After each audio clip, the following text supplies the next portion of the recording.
Top 10 Tips for Writing Great Short Stories. Hello, welcome back to my channel, Writing Practices. Not every writer has the passion and time to write a novel. Or maybe you do write novels but want to try something different. If so, writing short stories might be for you. Short stories are in demand by magazines, newspapers, blogs, and anthologies, and many of these publications pay authors for short stories. In fact, you can earn more money per word writing short stories than you can publishing a novel. So how do you go about writing a short story that will be accepted by a publication or website?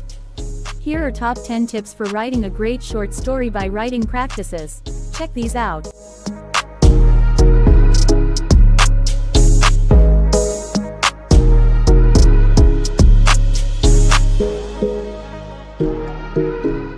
Top 10 Tips for Writing Great Short Stories. Number 1. Understand that a short story is not the same as a novel. Novels and short stories share some common characteristics. They need to be coherent, grammatically correct, and have proper spelling. And, no matter the length, they need to tell a story. That means they both need to have these elements: inciting incident, rising action, progressive complications, climax, and falling action. Still, the two formats differ. Whereas novelists decide the length of their books, short story writers have to work within the confines of the word limit they're given. To tell a complete story on a smaller scale, they have to cut their stories down to the bone, excluding all fatty detail. And they need to resolve problems quickly. This is why short stories, unlike novels, usually focus on one aspect of a character's life, or one aspect of a problem relationship in a character's life. Number 2. Start as close to the end as possible. Newspaper articles include the entirety of the story as close to the opening of the article as possible. Why? Because giving a reader the details up front is one way to let them know whether they want to read on. Good short story writers did this as well, sharpening their opening lines and paragraphs to ensure readers are pulled in off the bat, and keep reading. So, get the reader right into your unfolding story. Bypass the before, and the also related, and the vaguely interesting thing that is also true of my character's life snapshots. Make the plot obvious. Number 3. Keep up the pace. A fast pace is essential for short stories. Normally, the pace increases as the hero approaches the final conflict. Since a short story starts close to the final conflict, it needs to hit the ground running and catapult the reader headlong into the action from page 1. For example, I couldn't believe it when I heard that Keith Kavanaugh got murdered last night. Fred almost dropped his rake. I hadn't heard, he said. Number 4. Keep the number of characters small. It's difficult to properly develop a larger number of characters in a short story, and it's hard for a reader to keep track of them. A short story only needs 3 characters: a protagonist, antagonist, and what is referred to as a wrench or relationship character. The reader needs someone to cheer on, someone to hate, and, occasionally, someone who serves to advance the character arc for either the protagonist or antagonist. A short story can even have as few as 1 character. In the Tom Hanks film Cast Away, the main character is alone for most of the movie. This is a great example of how you can build a story with just a single character. Number 5. Give the reader someone to root for. Again, every story needs a protagonist. The trick is to make the reader care about that character. There are a few techniques to strengthen the connection between your protagonist and the reader. Give your main character a passion, hopefully one that will be shared by the reader. Give your character determination that brings them out of their comfort zone. Give your character a weakness, one that is only shared with the reader.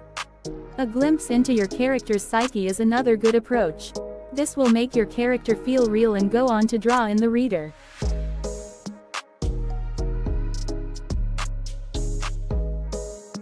Number 6. Create conflict. Every short story needs to have a single point of conflict. As a rule, no more than one is required for a short story. The character should have either a dilemma, a revelation, or be faced with a decision of some kind. Surrounding that conflict should be a good dose of tension. Conflict and tension keep readers engaged and invested in your story. Kurt Vonnegut suggests that writers should be sadists.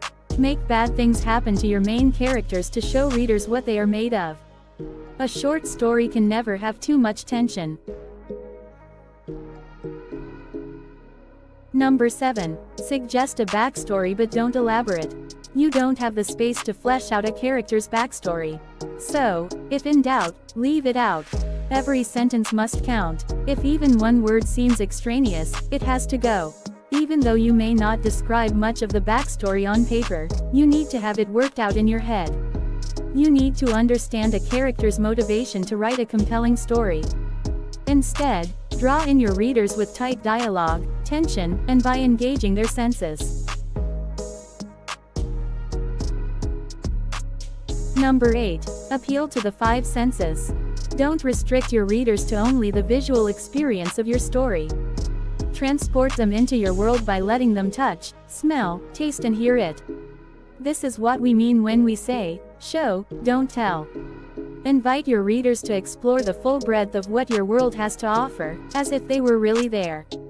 For examples, the dense fog engulfs your character and she can no longer make out the path through the woods. The smell of bacon cooking in the kitchen pulls him from his sleep. The fan blades thwack the air and keep her from drifting to sleep. Number 9. Dialogue should bring your story to life. Don't spend too much time setting scenes because a short story needs to come to a relatively quick conclusion. Good dialogue can make the characters, and therefore the story, come to life. When putting characters in a scene, give them something to do, like washing dishes. But then focus on the dialogue to advance the story and set up conflict. There's no better way to build drama than through tight dialogue. I always try to read my dialogue out loud. If it doesn't feel real, or if it seems out of character, I have a problem. For examples, come quick, Jack is trapped in the mineshaft. I can't help rescue Jack. I'm claustrophobic. That mineshaft floods in wet weather. If this storm breaks, Jack will drown.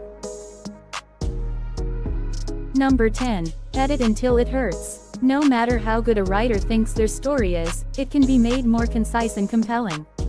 To be a good writer, one needs to be a ruthless editor. Some ways to do that. Combine characters where possible. Delete transitory scenes and get right to the meat of the story. Show, remember, don't tell. Get rid of repetitive words. Toss out unnecessary adverbs and adjectives. Make every sentence count. This is the time to look at the backstory and decide how much of it is critical to the story. Remember, just because short stories are short, they aren't necessarily easier to write. So, that's the top 10 tips for writing great short stories. Check out short story anthologies for examples of how to apply these tips well. Reading is always a great way to learn how to write. In sum, keep it spare. Limit plot lines, the number of characters, the amount of backstory provided, and whittle down your conflict to just one event. And remember, as with all things, practice makes perfect. So, commit to your craft. Write a 500 to a 1,000 word story every month. Once you get the hang of that, try to churn one out every 2 weeks. And then every week. And then every day. Soon, you'll be able to create short stories with ease, and you'll have trained yourself to write consistently, too.